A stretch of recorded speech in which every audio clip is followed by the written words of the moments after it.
Hello बच्चों, स्वागत है आप सभी का हमारे और आपके इस यूट्यूब चैनल शुक्ला क्लासेस पर। तो ये वीडियो है क्लास 12th वालों के लिए और आपका पेपर है कल।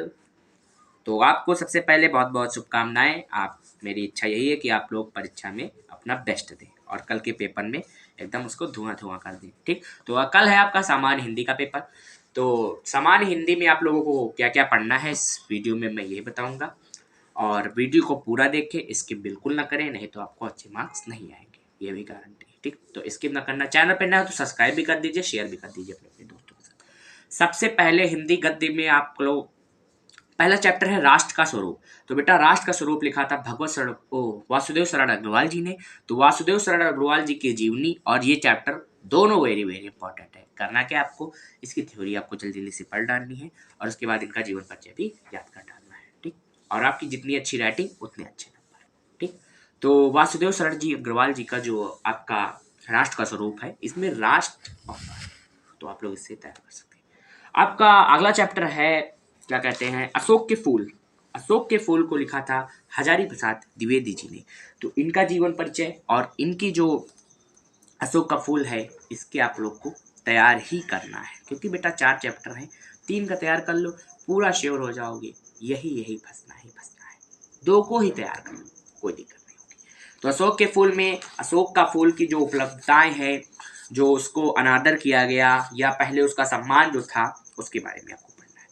भाषा और आधुनिकता प्रोफेसर जी सुंदर रेड्डी जी ने लिखा था और भाषा और आधुनिकता को आपको तैयार कर लेना है। बाकी वेरी वेरी इंपॉर्टेंट टॉपिक है राष्ट्र का स्वरूप और अशोक के फूल और हजारी प्रसाद द्विवेदी जी का जीवन परिचय और वासुदेव शरण अग्रवाल जी का जीवन परिचय, ये बहुत इंपॉर्टेंट है। इसके बाद आता है आपका जो मिसाइल मैन थे एपीजे अब्दुल कलाम, उनका जीवन परिचय और उनका चैप्टर, वो ज़्यादा आप लोगों के लिए इम्पोर्टेंट नहीं है। हाँ, जीवन परिचय मान लो उनको दे सकता है, चैप्टर इतना इम्पोर्टेंट नहीं है। अब बेटा इसके बाद क्या आता है, अब आपका चालू होता है हिंदी पद्य का इतिहास और वो चैप्टर जो है आपका हम और हमारा आदर्श तेजस्विनी मन से संपादित अंश लिया गया है, वो आप लोग तैयार कर लीजिएगा। अब बेटा मोस्ट इम्पॉर्टेंट है बेटा हिंदी पद्य में आपको क्या करना है, व्याख्याओं को तैयार करना है। पहला चैप्टर आपका पवन दूत का है, अयोध्या सिंह उपाध्याय हरिऔध जी का लिखा हुआ है। तो अयोध्या सिंह उपाध्याय का जीवन परिचय और इनका जो चैप्टर है, ये वेरी वेरी इंपॉर्टेंट आप लोगों के लिए है, बोर्ड एग्जामिनेशन में हर बार पूछा जाता है। दूसरे नंबर पे आते हैं मैथिली शरण गुप्त जी और इनका है कैकेयी का अनुताप। ये वेरी वेरी इंपॉर्टेंट है मैथिली शरण गुप्त जी, ये आपके किसी न किसी सेट में आपको जरूर से जरूर मिलेंगे। इसके बाद आते हैं जयशंकर प्रसाद जी। तो जयशंकर प्रसाद जी जो कि हाई स्कूल में भी हैं और इंटर में भी हैं, इनका आपका श्रद्धा और मनु चैप्टर भी इम्पॉर्टेंट है और आपके इनकी जीवन परिचय भी इम्पॉर्टेंट है, बहुत बार आए हैं। अब बेटा प्रकृति के सुकुमार कवि सुमित्रा नंदन पंत आए हैं 2018, 17 में, 10 में, 13 में, 14 में, 15 में और लिख लीजिए 2023 के किसी न किसी सेट में आपको ये जरूर मिल जाएंगे पंत जी। और इनका जो क्या है चैप्टर नौका विहार और बापू के प्रति आप लोगों के लिए इम्पोर्टेंट है।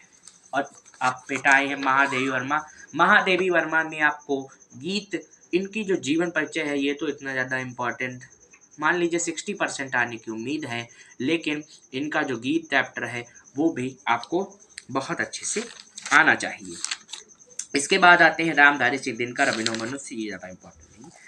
रामधारी सिंह दिनकर की जीवनी जो है वो इम्पोर्टेंट है भी और नहीं भी है, क्योंकि आप लोग इनको अज्ञेय मैंने आहुति बनकर देखा है और हिमोशिमा, ये जो है अज्ञेय का जीवन परिचय बहुत इंपॉर्टेंट चैप्टर है।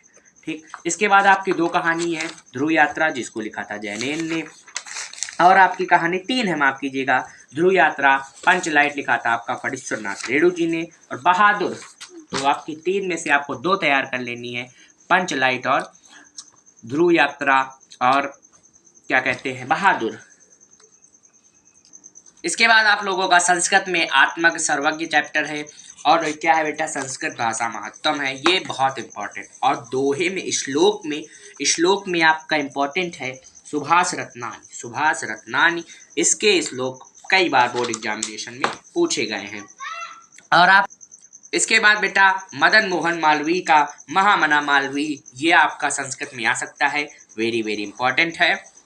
अब बेटा आप लोग व्याकरण में लोकोक्ति और मुहावरे आप लोगों ने अच्छे से तैयारी कर ली होंगे। निबंध में 6 निबंध आपको बताऊंगा, इसमें से एक गारंटी ले लीजिए, एक फंसेगा जरूर। पहला मिशन गंगा, पर्यावरण प्रदूषण, जनसंख्या वृद्धि, 3 हो गए। खेल कूद में ओलंपिक वाला, ओलंपिक में महिलाओं का जो प्रदर्शन है, 4 हो गए। इसके बाद बेटा आपका पांचवा जो है क्या है, हाँ, स्वच्छता अभियान है, जो स्वच्छता अभियान पर महात्मा गांधी जी ने मुहिम चलाई थी, उस पर निबंध आ सकता है। और जो है जो वनों की कटाई है, इस पर भी निबंध आ सकता है। और मेरा प्रिय साहित्यकार या कवि, इस पर भी आपका निबंध आ सकता है। तो ये हो गए आपके 6 निबंध। और जो मोस्ट इम्पॉर्टेंट रचनाएं हैं व्याकरण में, संधि समाज, ये सब तो आपको, दोहा, छंद, अलंकार, इस सबको तो आपको आता ही होगा।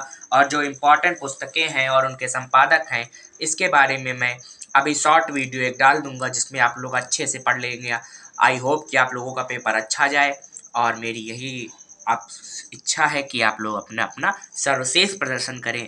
जितना भी जिस बच्चे को आता है उतना आप लोग लिखेंगे, अच्छी अच्छी राइटिंग में लिखेंगे, और अपना इम्तिहान देंगे बिना किसी प्रेशर के साथ। तो इसी के साथ ये वीडियो समाप्त होती है। वीडियो अच्छा लगा हो तो लाइक कीजिए, चैनल पे नए हो तो शेयर कीजिए, और सब्सक्राइब भी कर लीजिए। जिसके साथ हमारा वीडियो समाप्त होता है। Thank you so much.